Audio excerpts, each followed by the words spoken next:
A Slack workspace is a communication hub for members only. I have set up the UniSync workspace for the UniSync team, plus Tony. I have set up a different Slack workspace for the EPS team to communicate. We may want to change that name, and it's still in a prototype status. Let's talk about how to use Slack. The first place one should look is All Threads. All Threads is the place to look. Here it is, because threads are the primary repository for Slack communication. Channels, which you see down here on the left, and messages within channels ought to be used to organize replies to threads. The first place to review when you click open Slack is All Threads. And all right.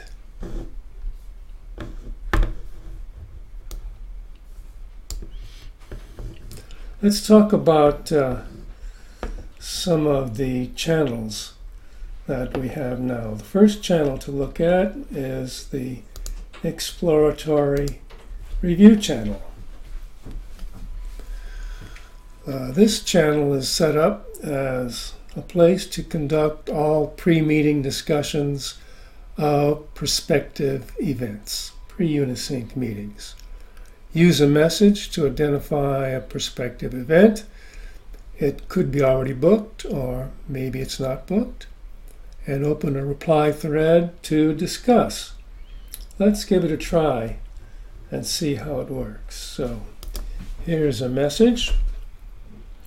And by the way, the message should be short, 3 or 4 lines, and use a post to give further details of the message. So let's pretend I'm Rev Russ.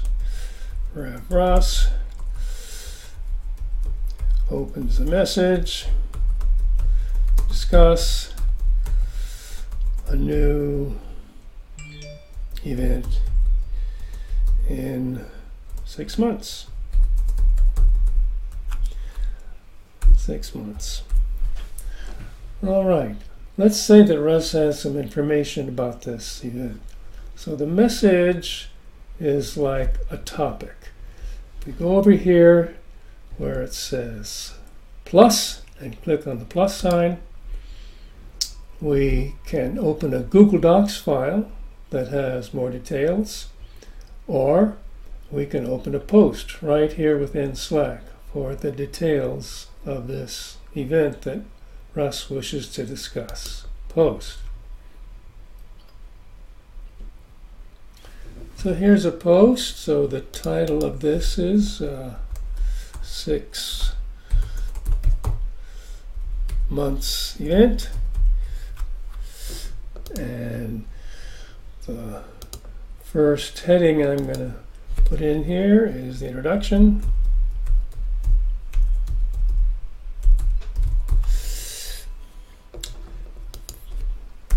Followed by a summary of the event proposed. And next are some details. And here are the details. And so on. If I click back here next to events and click the paragraph sign, I can also make this a header. Let's make it H2. All right, and when I'm done with this, notice that it's been saved. I would click the share button to have it be shared. Now, since this is just a test and we're using the live Slack workspace, I don't want to save it. So I'm going to click the 3 dots here for more actions and delete this post. Yes, I want to delete it. The file has been deleted. Okay, good.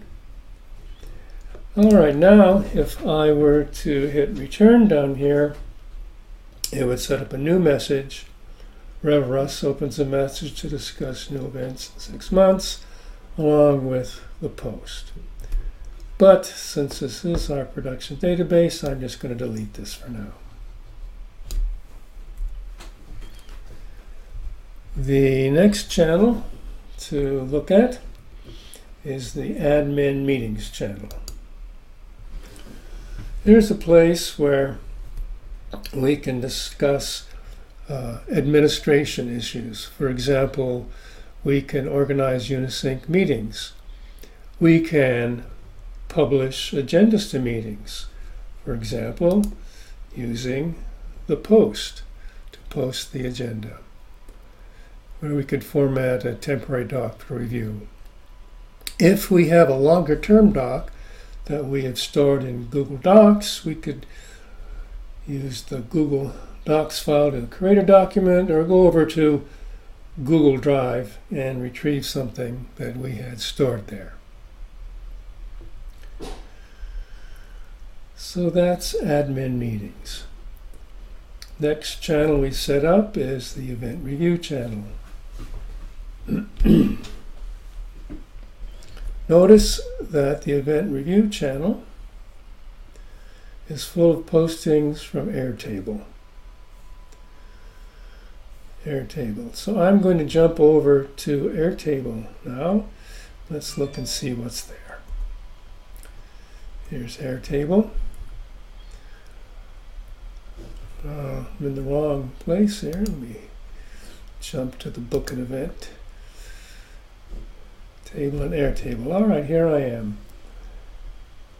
And this is the book and event table. It's the UniSync event review, book and event workspace, UniSync event review table.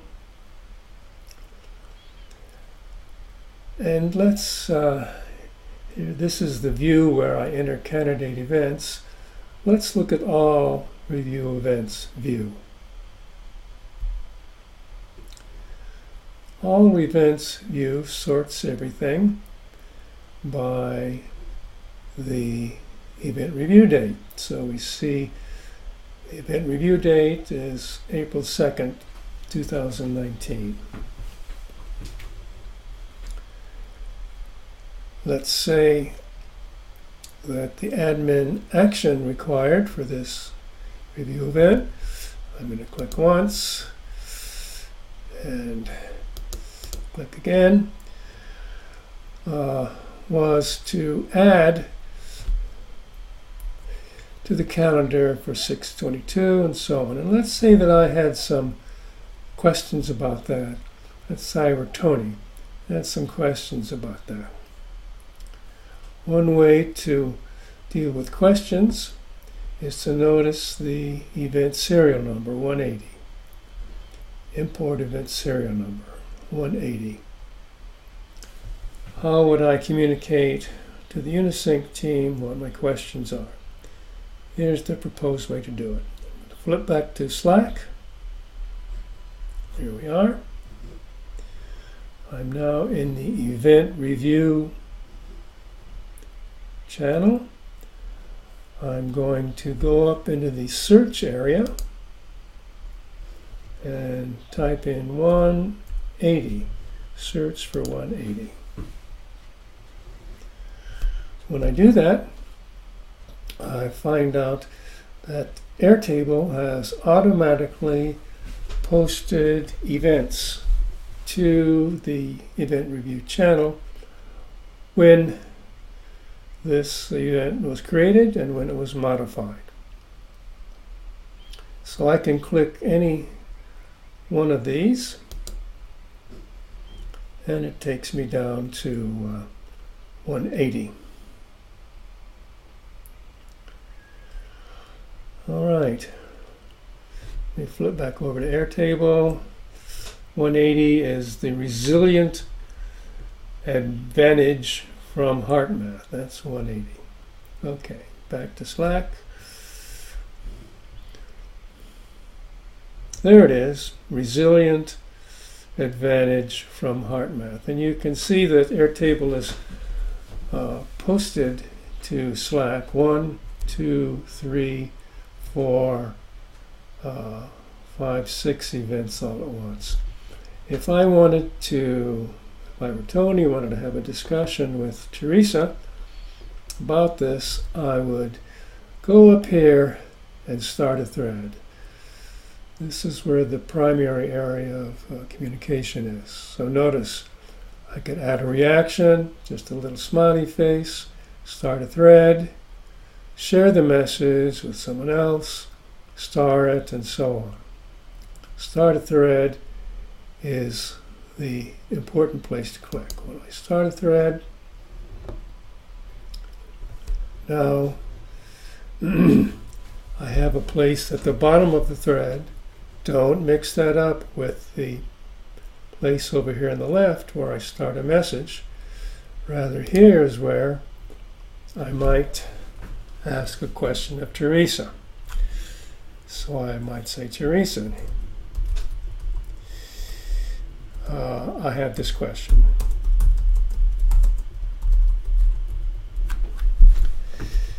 And if I hit send, I didn't spell question right. If I hit send, that message, that reply would be part of this message. And when Teresa opens up, or any of the UniSync opens up Slack, they would see that reply in the all threads view. So that's how to do replies and start reply threads. And by the way, notice in reply threads, if I click the plus sign, I don't have the opportunity to post a document in a reply. I can only post a document in the message itself. But I could go to Google Drive and reference a file over there. All right, I'm going to delete this. So far we've talked about the exploratory view channel, admin meetings channel, and the event review channel. The last channel is random, and at the top of each channel there's a little explanation of what the channel does. So the random channel is for non-work banner and water cooler conversation, whatever strikes you. Next on the Slack column are direct messages. I can send a direct message to anyone. For example, I can send a message to Rev Russ. And as a matter of fact, I did send a message to Rev Russ, and here it is. Notice that when you first look at a person on the direct message, it says this is the very beginning of your direct message history with Russell Highland. Only the two of you are in this conversation. No one else can join it. That means this is just between Rev Russ and I. I can't share it with anyone else. It's just a means for direct messages in case you want to do something outside of the channel view. That's it for using Slack. I hope you enjoyed it and learned something.